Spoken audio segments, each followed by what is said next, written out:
Before we immerse ourselves in today's episode, I want to offer a gentle reminder. This podcast is part of our True Crime Chronicles series, where we delve into the intricate webs of real life mysteries and criminal investigations.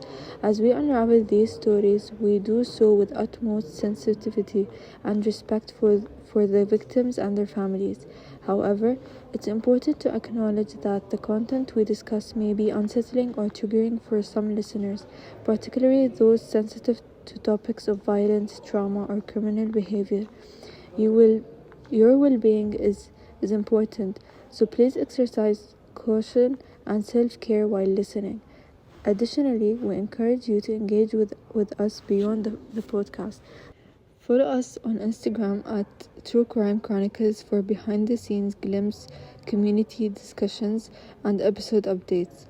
Now, with all that in mind, let's embark on today's episode and delve deep into the truth behind True Crime Chronicles. Are you prepared to journey with us into the heart of the mystery? Hello and welcome everyone.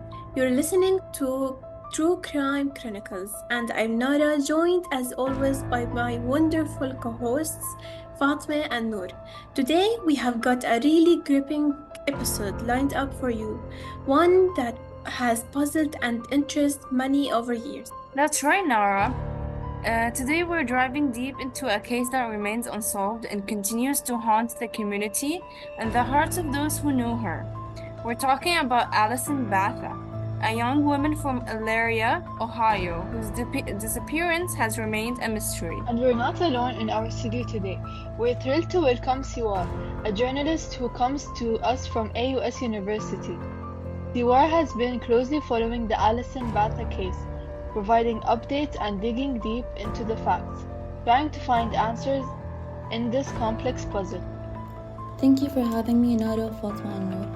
It's great to be here to discuss such an important case. Alison's story is one that has captured the attention of not just the local community, but also true crime enthusiasts from all around.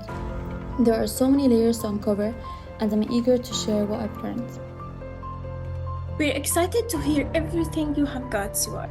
But first, let's remind our listeners about the importance of these stories.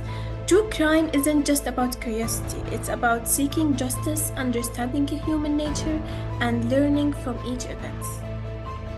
Absolutely. And while these stories can be tough to hear, they remind us of the resilience of families and communities, the dedication of law enforcement, and the ongoing quest for truth and closure.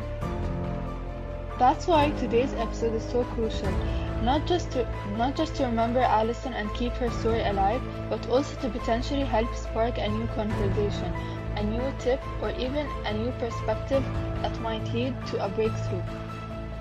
Every detail matters, no matter how small it might seem, and sometimes it's the smallest piece of information that cracks a case wide open. That's why discussing these cases publicly can be so powerful. So, as we will tell Alison's story today, we invite you to listen closely. Think about the details, consider the possibilities, and if you know something, say something. You might hold the key to solving this mystery. And remember, you can always join the conversation or on our social media pages. Share your thoughts, theories, or any information you might have. Let's keep the dialogue going and work together towards uncovering the truth. With that said, let's start from the very beginning and try to piece together the events that led up to Alison's disappearance. Let's try to understand the situation and discuss everything that has happened since that fateful day. Let's start by painting a picture of who Alison Batha was and what her life looked like before his mysterious disappearance. Alison was 24 years old and lived in Ohio. She was known for her bright personality and her passion for graphic design, which she turned into a career right after college. That's right, Nora. Alison worked at a small design firm downtown, where she was well liked by her colleagues and known for her creative flair. Outside of work, she enjoyed hiking, photography, and spending time with her friends and family. On October 12, 2015, Alison had planned to meet up with some friends at a local cafe they frequently visited. It was a typical gathering spot where they chat, share stories, and just enjoy each other's company. That evening, according to those who saw her, Alison seemed to be in great spirits. She arrived at the cafe around 7 p.m., greeted her friends with her usual cheerful smile, and they all settled in for what was expected to be a relaxing evening. The cafe, situated in the heart of downtown, was a cozy place known for its warm ambience and lively crowds. Alison and her friends were seated at their favorite spot by the window where they had a clear view of the bustling streets outside. Over the next couple of hours, the group enjoyed coffee and desserts, talking about their recent activities and plans for the upcoming Halloween weekend. Nothing out of the ordinary seemed to happen during the gathering. As the night progressed, around 9 p.m., the group started to disperse. Alison stayed behind to finish her coffee. The last time any of her friends saw her, she was getting ready to leave, putting on her jacket and gathering her belongings. Alison said goodbye to the remaining friends and walked out of the cafe. It was a clear night, and the streets were moderately busy with people enjoying the mild weather. She walked alone to her car, which was parked just a block away. This part is crucial because it's the last confirmed sighting of Alison. She was seen walking towards her car, a silver sedan, which was parked in a well-lit area. According to surveillance cameras in the area, she reached her car and seemed to get in without any signs of trouble.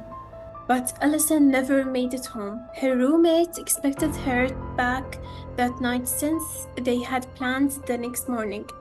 As time passed and Alison didn't return or answer her phone, concerns began to grow. By the next morning, her roommate, increasingly worried, decided to call the police. She explained that it was highly unlikely, unlike Alison, to disappear without a word. The police took their report seriously and started their investigation, which began with locating Alison's car. The car, as mentioned earlier, was found abandoned a few miles from the cafe in a small, rarely used parking lot.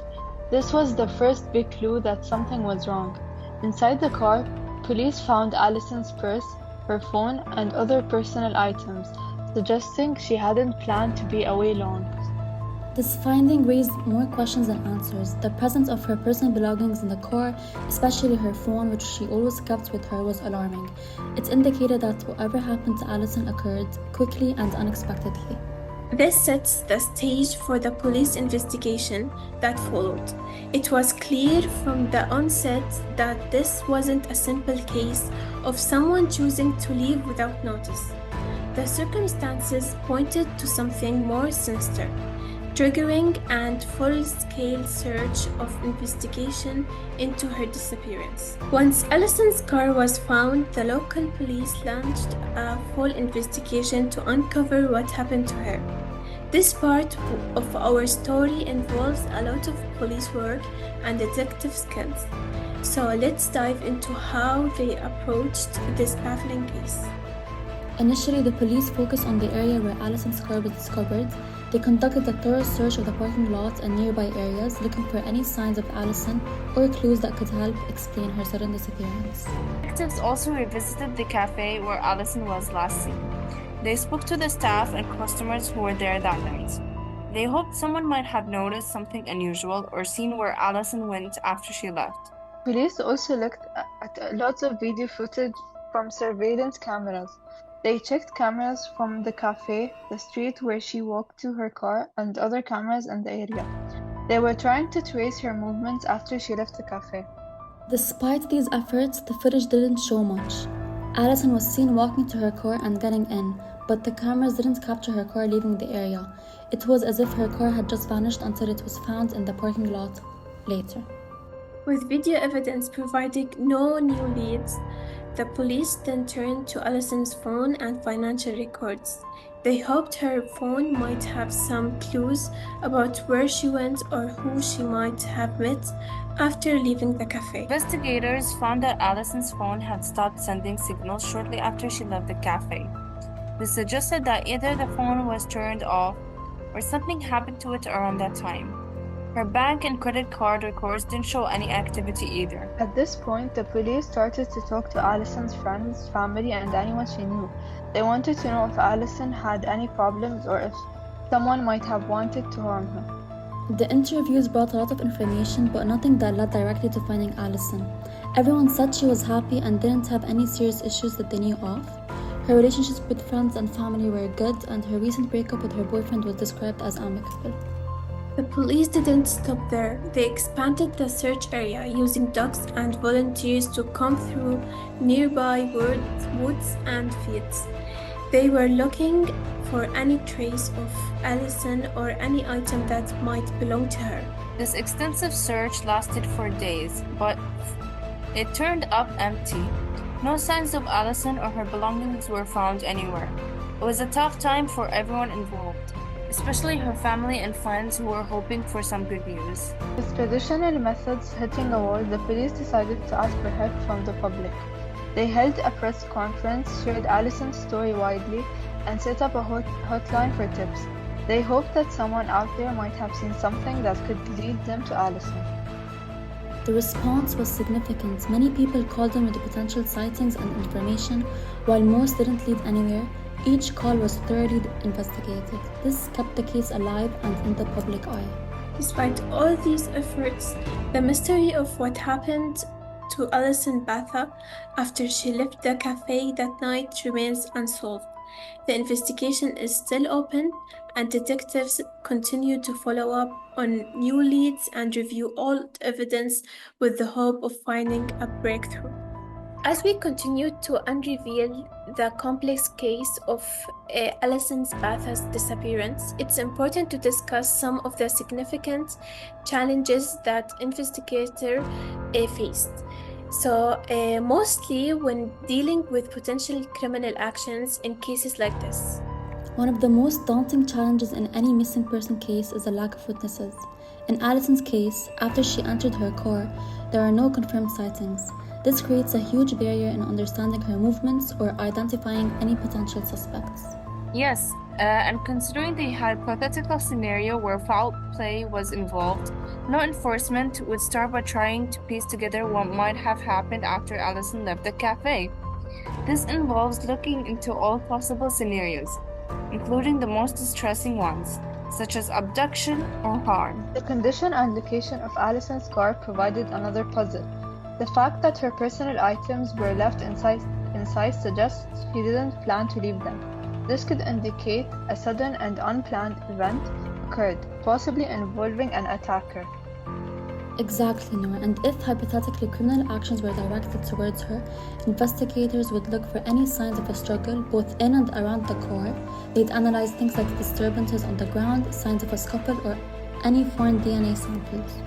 Such analysis can be incredibly challenging, especially when environmental conditions might degrade physical evidence. Rain, wind, or even the passage of time can erase or contaminate crucial clues. Another huge challenge is the emotional toll on the family and the community. They're desperate for answers, which adds pressure on the investigators. At the same time, maintaining the integrity of the investigation is crucial, which means not rushing to conclusions without solid evidence. And speaking of evidence, in hypothetical situations where a body is involved, determining the cause and manner of death becomes a primary concern. If Alison had been found, investigators would need to carefully examine the circumstances to understand what happened. That would involve forensic experts, possibly reconstructing the event and trying to establish a timeline that fits the physical evidence. This could include everything from the nature of any injuries found to potential defensive wounds, which could tell a lot about the circumstances of her last moments. This brings us to another point, the complexity of building a case if a suspect is identified. Without direct evidence, such as investigations footage captured the moment of an attack or credible witness, building a strong case for prosecution is incredibly challenging. Investigators also face the challenges of dealing with rumors and misinformation. In high-profile cases like Alison's, the public's interest can lead to the spread of unverified information, which can mislead the investigation and cause further anguish to the family. Absolutely, and let's not overlook the use of technology and digital forensics. Today, investigators might look into Alison's digital footprint, her social media, emails, or any online interactions that might provide clues about her state of mind or her connections with others. All these aspects highlight just how complex and multifaceted investigations into missing persons can be, especially when foul play is suspected. Each step must be handled with utmost care to ensure that every possible lead is explored and that justice can be served effectively.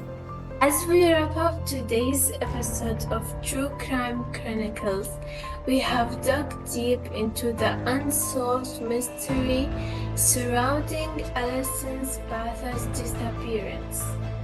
We have explored her life, the events leading up to her vanishing, the challenges faced by investigators, and the role of media and public interest in keeping her story alive. We want to extend a heartfelt thank you to Siwar for joining us and sharing your insight. Your dedication to uncovering the truth in Alison's case and your expertise in investigative journalism have truly enriched our discussion. Thank you again, Nara, Fatma, and Noor, for having me. It's been a huge honor to contribute to this important conversation. Alison's story serves as a reminder of the importance of persistence, collaboration, and never giving up hope. Absolutely, Siwar. And to our listeners, we encourage you to stay engaged. Share this episode, continue the conversation on our social media platforms, and most importantly, if you have any information related to Alison's case or any other missing person, don't hesitate to reach out. You can find us on Facebook, Instagram, and Twitter. Follow us for updates on this and other cases, behind-the-scenes content, and opportunities to engage with our community. And to Alison's family, friends, and everyone impacted by her disappearance, our thoughts are with you. We remain committed to seeking justice and answers, and we hope that through our collective efforts, we can bring closure to this heartbreaking chapter. Let's keep Alison's story alive, not just for the sake of solving a mystery, but for honoring her memory and supporting all those who are searching for their loved ones. Together, we can make a huge difference. Thank you all for listening. Until next time, take care, stay safe, and remember, every voice matters in the pursuit of truth and justice. Goodbye. Yes, and what makes this case even more intriguing is what was left behind. Thomas' car was found at the trailhead, his phone inside, almost as if he would step out for just a moment, intending to return quickly, but he didn't, and despite extensive searches, Tom vanished without a trace. Before you go, I have a quick side note for our dedicated listeners. If you've been enjoying our podcast, please consider leaving us a review on your favorite podcast platform. Your feedback not only helps us improve, but also makes it easier for others to discover our show. We truly value your input and strive to create content that resonates with you. In addition, if there's a particular topic or case you'd like us to cover in future episodes, we'd love to hear from you. Feel free to reach out to us on social media or through our YouTube channel. Your suggestions and ideas inspire us to keep delivering compelling content. Thank you once again for your support and for being part of our community. Together, we're on a journey of discovery and exploration. Until next time, take care, stay curious, and keep exploring.